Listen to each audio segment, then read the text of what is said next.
Ejiva de Sologo por haberme invitado a participar en este evento y a compartir un poco las experiencias que tenemos en el Hospital Erasmus acerca del manejo de la hemorragia postparto. En segundo lugar, desearle éxitos a la Junta Directiva en todo lo que quieran implementar y desarrollar en pro de la mujer materna en nuestro departamento. El tema que vamos a desarrollar hoy es el manejo de la hemorragia postparto. Este es un tema un poco trillado en nuestro servicio debido al volumen de pacientes que manejamos y que cada día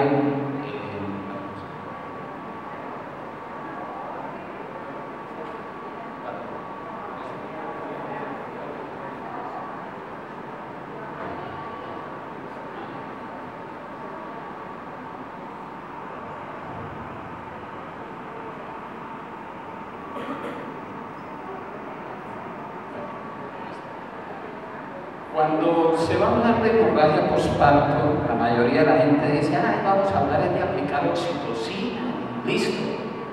Pero sin embargo, yo les quiero decir que las principales causas de muerte en las mujeres embarazadas son las hemorragias, los trastornos hipertensivos del embarazo y la preeclampsia. Y aquí es donde este tema vuelve a recobrar importancia. Entonces, voy a comenzar esta conferencia con una frase de un santo que dice, errar es humano. Al final vamos a ver qué es lo que dice la frase completa y qué fue santo el que la dijo. No sea que nosotros estemos cayendo en este error.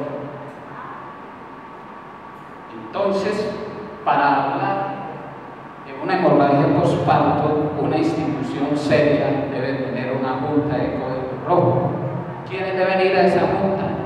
El ginecólogo, el anestesiólogo, que generalmente son las personas que están involucradas, médicos directamente, el banco de sangre por la disposición de los hemoderivados, las enfermeras jefes y las auxiliares que acompañan al gremio médico, que ya vamos a ver cada uno las funciones que tienen, y por último la administración, que no vayan a salir, no es que no le podemos mandar la sangre porque es que la señora no tiene derechos o no ha pagado la última cuota y que no sé qué más, y para allí viene el bloqueo y retrasan la cosa. Entonces todo el mundo debe estar metido en el cuento, porque cuando vamos a ir a un juzgado resulta que eso no prima la vida de las personas. Entonces, ¿qué es una hemorragia obstétrica? Es la pérdida de sangre durante el embarazo del parto, con uno más de los siguientes criterios: requiere transfusión, descenso de hematocrito en 10 puntos, o que requiere una respuesta terapéutica de emergencia.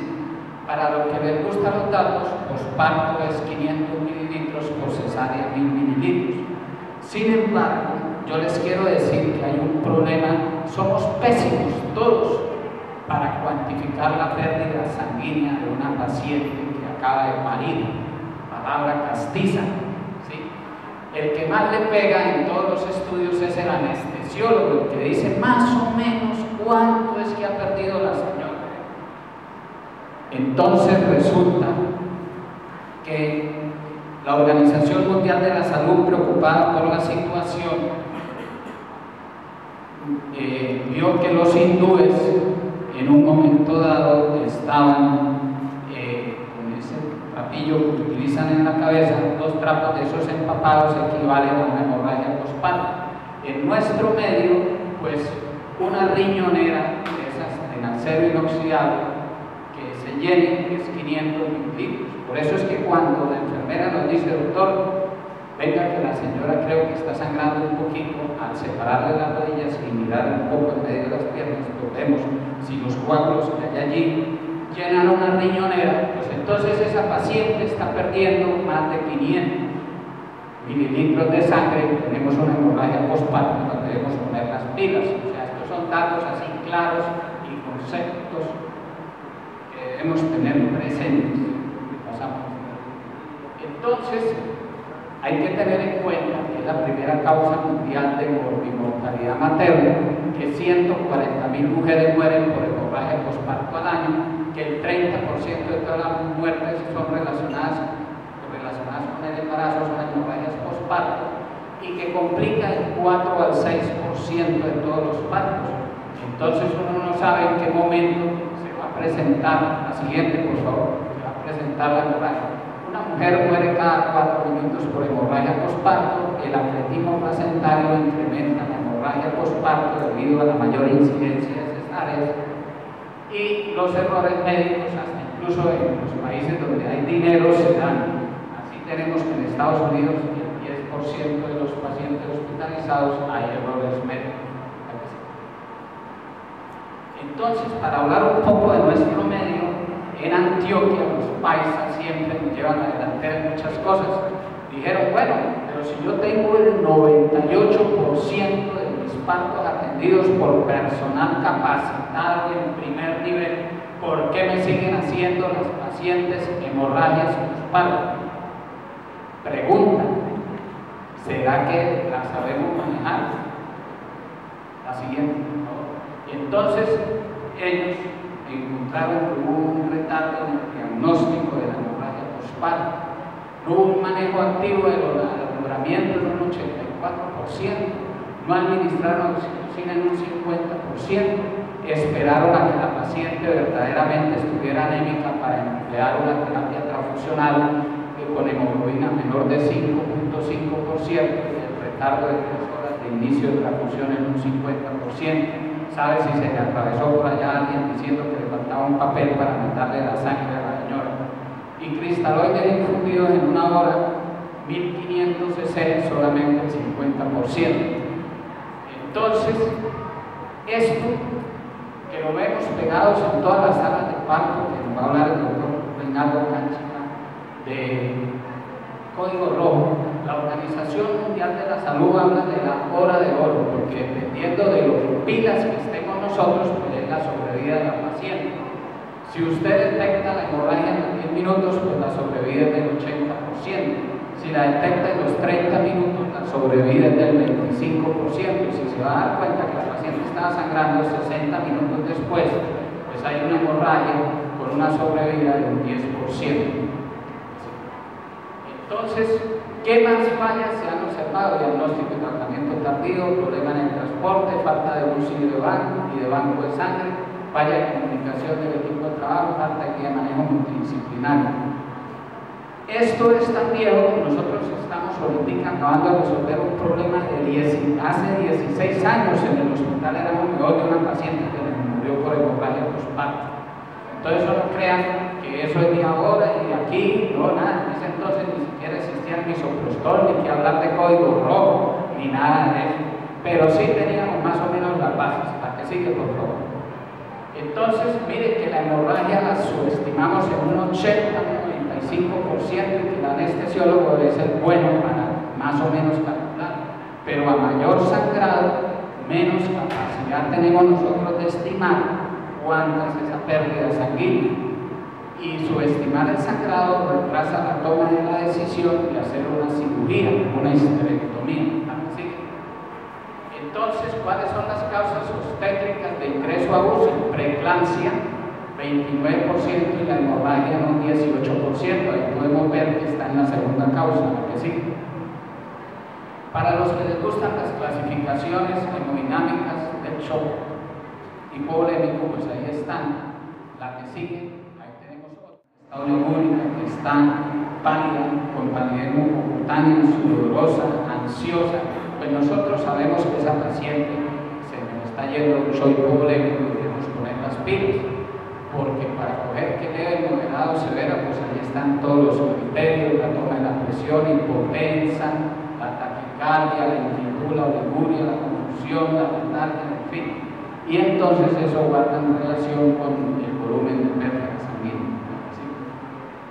¿Cuáles son las metas? Mantener una presión arterial sistólica por arriba de 90, un gasto urinario mayor de 0.5 mililitros por kilogramo de peso por hora, estado mental normal, eliminar la fuente de sangrado y evitar la sobrecarga de volumen. ¿Sí?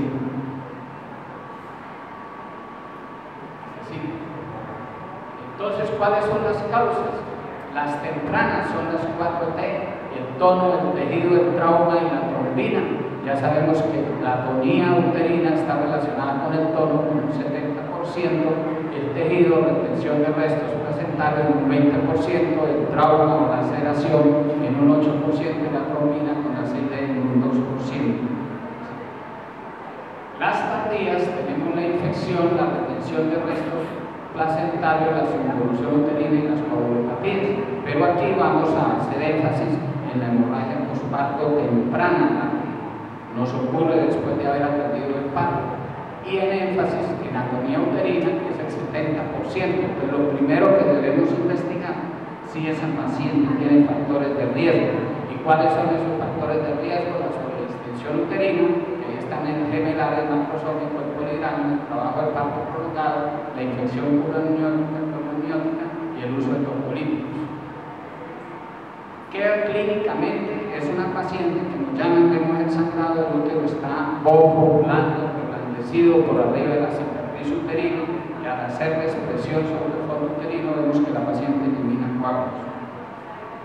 En relación al tejido, retención de restos placentarios, yo siempre les insisto al médico interno que atiende el parto tiene que revisar la placenta y saber si su placenta está completa y si salió con las membranas. Si tiene duda, haga la revisión de la cavidad uterina. La que sigue, por favor. El trauma, los desgarros cervicales, vaginales, perineales, la extensión de la esterotomía, la ruptura uterina, la inversión uterina. Ojo con ese criterio que vamos a ver más adelante de episiotomía electiva, que no le hacen episiotomía y las pacientes se desgarran, entonces ahí vienen los hematomas perineales. La que sigue. La trombina, coagulación, coagulopatía persistente, púrpura trombocitopénica, síndrome de anticoagulación, CD, COVID, concurso de bolia, sepsis, trastorno hipertensivo del embarazo. La gente que ejerció medicina hace 50 o 60 años veían como las CD eran tan comunes como los abortos diferidos y los óvulos fetales cuando no existía el recurso de la ecografía. Entonces, para la prevención de la agonía uterina, el médico debe conocer los factores de riesgo. Como tengo una paciente con un polidrama, si está en trabajo de parto, ve que se va a parar, pues seguramente no va a ser una agonía uterina o va a sangrar un poquito más de la cuenta, entonces tengo que tomar medidas de prevención, manejo activo del alumbramiento y facilito por menos de 5.000 pesos que vale una ampolla de oxitocina intramuscular. Es lo que se debe colocar en el posparto. Ya veremos más adelante, algunos dicen que en el alumbramiento del hombro anterior hay que colocarla, según la Organización Mundial de la Salud, otros han tenido la experiencia que eso le cierra el cuello, hace retención de la placenta. Entonces, pero lo cierto es que en el posparto hay que colocarle las 10 unidades de oxitocina que vimos que en Antioquia no la colocaban en un 50%, la que sigue, por favor. ¿Y cuál es el manejo activo del alumbramiento? Tanto que ha ido el ministerio al hospital, pinzamiento tardío del pulmón, la lactancia precoz y la oxitocina, las 10 unidades intramuscular dosis única. Entonces, ¿qué es lo que debe hacer un médico general en los primeros 30 minutos cuando ve que está? Revisión de la cavidad uterina y del canal del parto, si existen desgarros vaginales, cervicales, esos desgarros incómodos de suturar del fondo del saco vaginal, en fin, el masaje uterino que hoy es controvertido por la Organización Mundial de la Salud, la Fundación Santa Fe utiliza